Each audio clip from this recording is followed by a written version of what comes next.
the lead time? Colorado River, Colorado River. Everything's fine. Yes, everything's totally fine. Just rock. Everything is fine here. Okay, here we go. Hello there. My name is Kat Larange. I am here with Russ Mitchell of Winged Saber Historical Fencing. I totally know the name of our own club. Yes. It's awesome. Author of Hungarian Hussar Saber and Fokos Fencing, as well as numerous other titles, and editor of a number of translated saber manuals, of which we are going to talk about his latest, that is Saber Fencing by Gustav Arlow. Here it is! It's amazing, and you guys should read it, and that's why we're going to talk about it today. So hey Russ, how are you today? I am good. I have had coffee and I've sprayed water at a cat, so it's a happy day. Happy day, amazing. Okay, so first of all, many of our viewers are probably like me and had never heard of Sir Gustav Arlow before. So let's start with some context. Who is Arlow and why should we care? Okay, so Arlow is a really well-placed guy for people who are interested in Hema Saber. He is carrying on basically the Keresztesi history, Keresztesi tradition of saber fencing. He's fighting out of high tiers. He's teaching in Wiener Neustadt. He has a manual he put out with his peer Litomyski, who has his own manual before him, as every fencing instructor is supposed to do, because you're not supposed to just teach students, you're supposed to help progress the art, and that also means helping to progress instruction. So he's there, he gets married, he leaves active service in good standing with the Austro-Hungarian Empire. And around this time, some crazy stuff happens with all these pasta boy fencers who show up and whip the hell out of everybody. And one of them, a gent named Barbasetti, gets invited to Vienna to teach. Now, Barbasetti is popular, he's well respected, everybody adores the guy. Now in Italy they may go, ha, he's the guy we wouldn't bother hiring locally. But the truth of the matter is, the Scuola Magistri was simply putting out more competent fencers than they had teaching posts for. And that benefited an awful lot of other institutions. So we have a division in the history. Arlow either learned from Barbasetti or from another Italian instructor. Most of the historiography I've read says from Barbasetti. One of the bits of historiography says later on he actually beat Barbasetti in an exhibition bout. I don't know whether that's true or not. There might have been Hungarians wanting to brag on their boy. It might have been Hungarians who actually know what they're talking about wanting to praise Barbasetti, because if you can teach somebody your method well enough that they can outdo you in a bout, that's nice for Arlow, but that's actually major praise for Barbasetti. But the point is, Arlow is teaching at a point where he is in it for pre-Radaelian fencing in Hungary. And he is in it for Radaelian fencing, and he makes the conversion earlier than most do and says, hey guys, this is something you guys really need to take seriously. The army has looked at this, as conservative as it is, and said, hey, we need to take this seriously. The rest of y'all fencing need to do so too. So he's really well placed for this. Cool. And whenabouts was this for the historically ignorant among us, like me? 1890s to early 20th century. Okay, very cool. So that's sort of his context, and so tell me about your thought process behind taking on the translation project. Like, why translate Arlow? Why now? What is special about him? I started doing manuals, and I told the various community of people who know this, okay, I'm going to work on saber manuals. But I'm telling you, I'm not doing Lissac, and I'm not doing Arlow, because they're just too big. Well, it turns out nobody else really wanted to jump on them. Now, Miskolci Mátyás in Hungary is also working on a very technical translation of Arlow, in contrast to what I've done. And when that comes out, it will be super cool and have lots of bells and whistles. I will be buying at least one copy, and I encourage the rest of you to do that too. But there's a constellation of saber books in this period, easily available but not in English. And I'm trying to let people know, hey guys, there's more than Hutton out there, there's more than Roworth out there, there's more than, well, most people don't really know the contrapoint tradition. That's another thing we're going to have to be boosters for later on. But there's more than just English and French fencing here. There's a big tradition and a really cosmopolitan tradition. I have an advantage. I studied in Budapest, and one of my side jobs, because I needed to earn bread and stuff, and they just figured I was an American who wasn't happy unless he was working. Side note, although we Americans would never imagine this, in Central Europe we're apparently known for having a killer work ethic and just not happy unless we're working too much.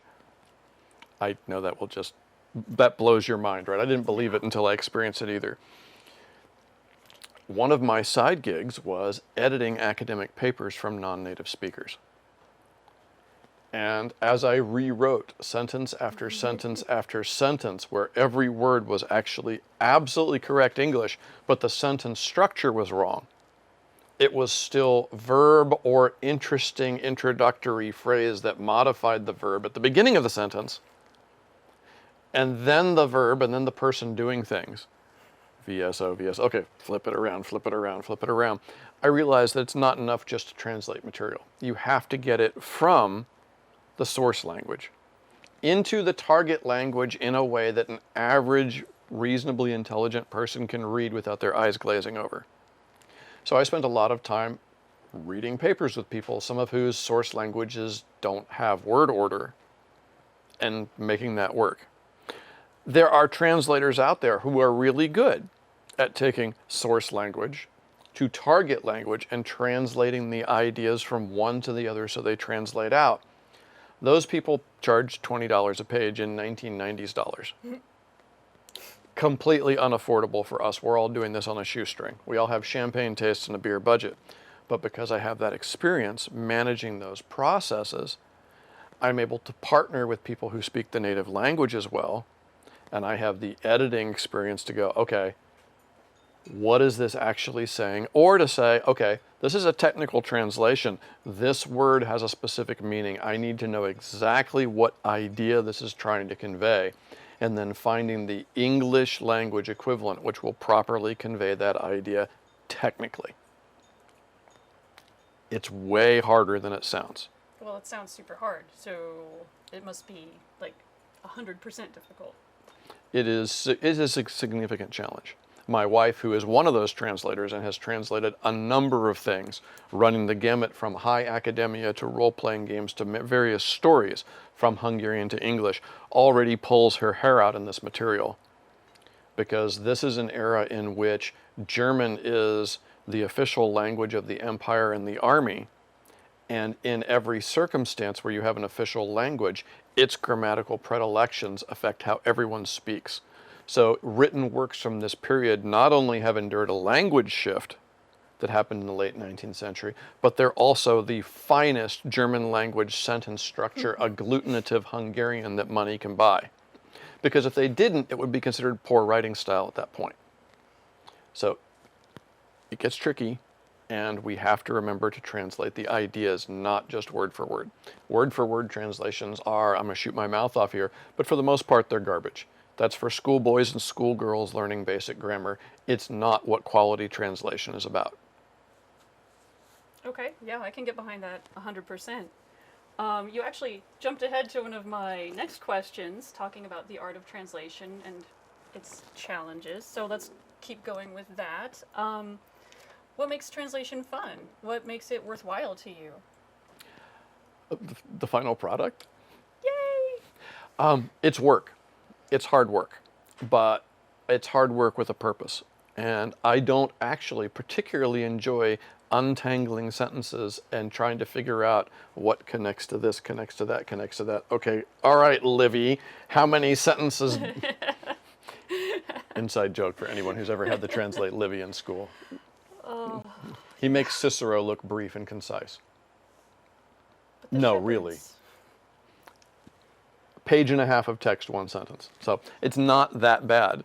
But after page after page after page of dicing that out, no, that's not fun. That's work. Okay. But it's work because I want to see the end product, which is I want to know what these guys and gals were thinking. My German is street survival only and that rusty. My Hungarian is perfectly good to get around town and to have casual conversations in. but my vocabulary and grammar are someone who got plunked into the circumstances and learned to speak the language because I was living there. I haven't actually had the classwork to be able to read 19th century pre-language shift Hungarian correctly. And it's a real issue. For example, in this period, I was reading, go back one step further, sorry. Lots of source editions were done in native languages in the late 19th century because that was the era in which nationalism really became a thing. European ethno-states became the guiding concept in a way that didn't really happen here, in spite of all the Sturm and drama and sometimes just straight up evil we've had here. They had a different issue. It's part of why Europe and America are actually different civilizations, but that's a side note no one wants to hear me talk about here. Next time. Those source editions are frequently unintelligible to modern readers, even though they're in the native languages. I was once trying to translate the demands of Prague from the 19th century Czech written document and had Czech grad students unable to read the document in their own language. The grammatical shift and the sense of grammar were so different at that time. So I have to partner with somebody if I'm going to do a quality job. My end of it is the very tedious part of unravel the sentence, unravel the sentence, unravel the sentence. Go back and query, make sure that's what that was. The end result, which is I get to find out what guys like this thought. Which benefits everyone, really. Yeah. So let's take a step back. You mentioned your wife, who's here on the cover, was your translating partner for this project. What was that like, working with your life partner as a work partner? Amazingly good, actually, because we met in grad school. And we met in grad school while cooperating on academic projects. So actually it turned into, okay, we've got a couple hours, let's knock this out. Or we have to keep making progress, schedule our lunch, and it's an easy excuse to hang out with each other at lunchtime rather than otherwise. Nice. So remarkably stress-free. Excellent. Glad to hear that. Does that contrast with other translation projects you've had recently? Everybody I've worked with has been an absolute gem. Some of them have more experience than others, and that makes a tremendous difference.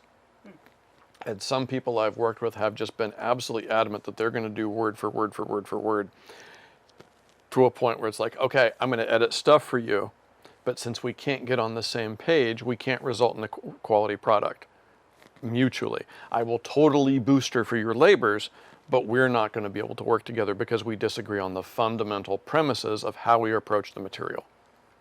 Side note, that does not apply to the super technical translation I just mentioned that's going to be coming out from the Hungarians. They're going word for word on a different basis because they're producing a technical translation that is scientific translation, because they want to also check those grammar shifts, because they, in Hungarian, have to be able to check the usage of specific terms in Hungarian and how those evolved.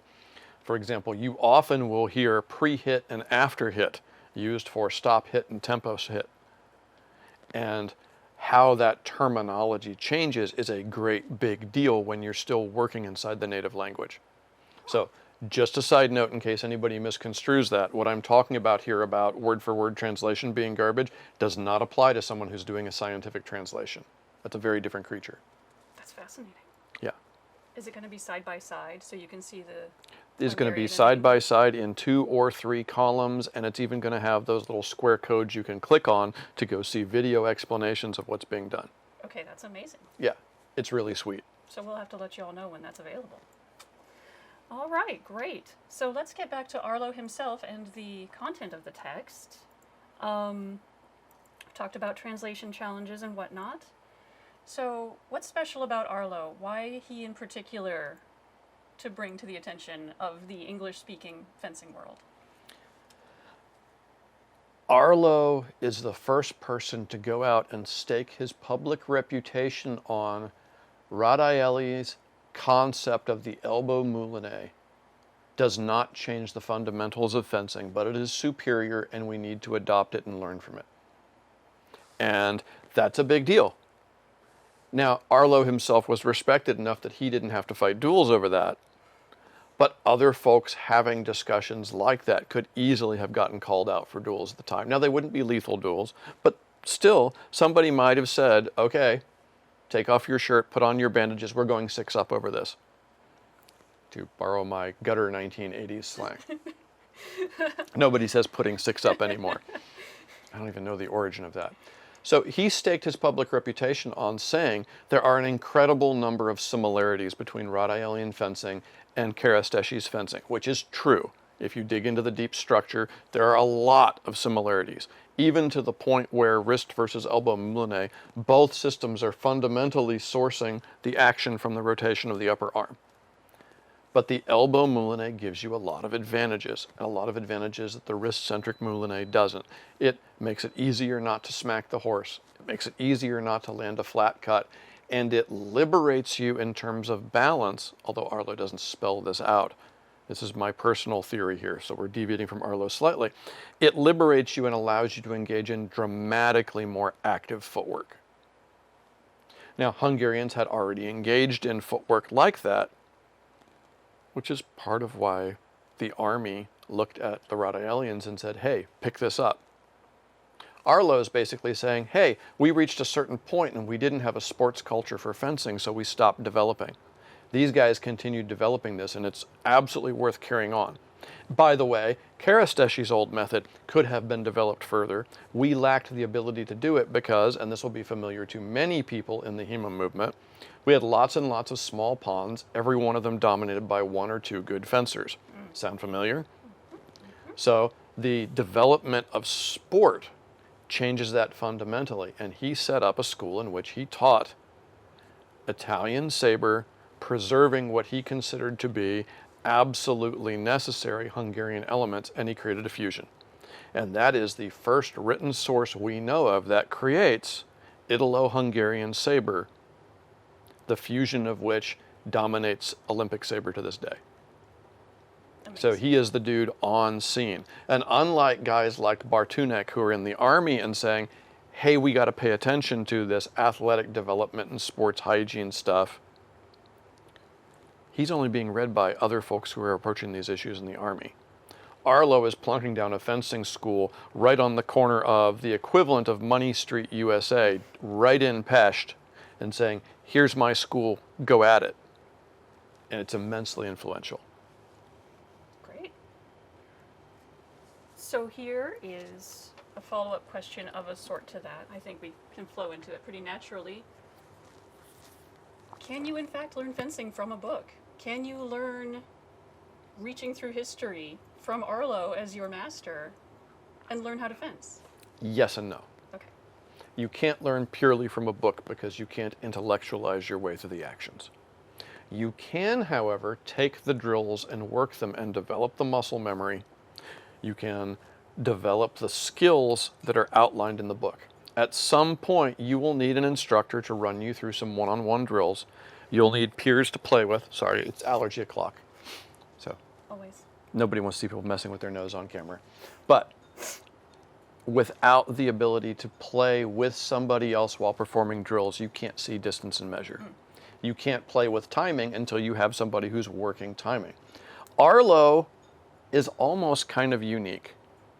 I know of only one other Austro-Hungarian fencer who really lays out their text in a way where you could take somebody from, okay, I'm going to do this, and someone's going to pretend to be the instructor. Well, he does this and says, here, if you're doing it from a book, pretend to be the instructor and do this with your friend. And you guys can trade back and forth. And he develops a pedagogy to where you could develop a remarkable amount of skill from a book. It would not satisfy the professional requirements of Kaiserlich und Königlich military fencing of the day. It'll get you really, really, really far because it's incredibly detailed, and the foundation works of the exercises directly build everything that comes after. So if you're a typical saber student who immediately skips all the foundation work and jumps to the sexy stuff, no, the book is going to fail you, guaranteed. But if you put in the work and do the stuff that seems like, okay, I understand this, why am I doing this? You'll build the muscle memory to where all the future tactical stuff becomes very easy to understand. And if you already know how to fence, and you can read distance, and you can read measure, and you can read timing, then yes, you can learn that style from the book. Fantastic. And enjoy other snippets like him calling out Barbasetti for radically misunderstanding what dueling is all about. Can you tell us more about that? Well, sure. Barbasetti had a very romantic idea of the duel. His dueling code that he helps promulgate along with his partner who works with him in Austria is excruciatingly harsh and likely to result in a lethal duel for whatever purposes Barbasetti's being, well, if they're lethal duels, people just won't do them, right? Barbasetti was not familiar with the concept of a 19-year-old hopped up on testosterone. So Arlow calls him out and says, hey, we have a long history. There's this country called France, you might have heard of it. Dueling was illegal and the dueling code was shockingly lethal at the same time, and thousands of cavaliers died. To the point where even Napoleon was so harsh about it that soldiers who had been wounded in duels would lie about it and say they got hurt in a battle so that Napoleon didn't go, oh, you became useless for service while engaging in something I've explicitly forbidden. Get the hell out of my army. Mm-hmm. Mm-hmm. So if dueling pressures were that strong, a lethal dueling code wasn't going to cut it. Well, in the Austro-Hungarian Empire, many duels were very intentionally not intended to be lethal. Lethal ones happened. People did die in duels. And sometimes people got maimed in duels. Bad things happen. But many duels were a case of, do you believe in your position enough to show up shirtless with a couple of bandages and a really sharp blade and put 6 up to back up your point of view? Because that's scary. Okay, they fought over this. There's something deep in our psychology that says, okay, he's real about it. I still think he's wrong. But he's not just talking out of his butt, and he's not just trolling people on the interwebs. The internet would be a very different place if there was the possibility of getting called out. Oof. Not, mind you, a better place, No. but it would be a very different place. Indeed. Yeah. Indeed. So there's lots of colorful little snippets like that in the book that people can enjoy along the way. Excellent. Now, I'm only about halfway reading Arlow myself, but I found his tone and his perspective a lot different from other Saber books I've attempted to read, because I'm not going to lie, nonfiction is hard for me. I fall asleep. But Arlow is fascinating. Can you tell me a little bit more about sort of Arlow's take on saber fencing? Arlow has got big personality to begin with. The guy, you can tell from his writing, the guy clearly oozed charisma. He moved in social circles where oozing charisma was a really good idea. He also has a really idealistic idea of what fencing is. And it's one of the things that fencing at its best really brings out. All the combat sports played appropriately have this fundamental concept that you have to test yourself against somebody, and failure is not only not an option, failure is an inevitability. Somebody is coming out of this contest and losing.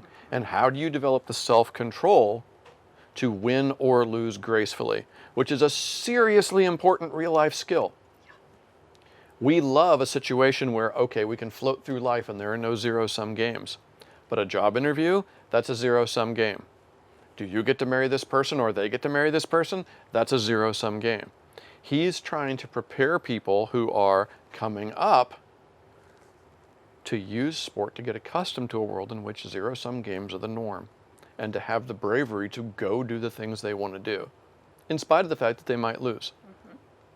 And duels are one example of that. Can you actually stand up there? But he also just has a really good human sense of humor.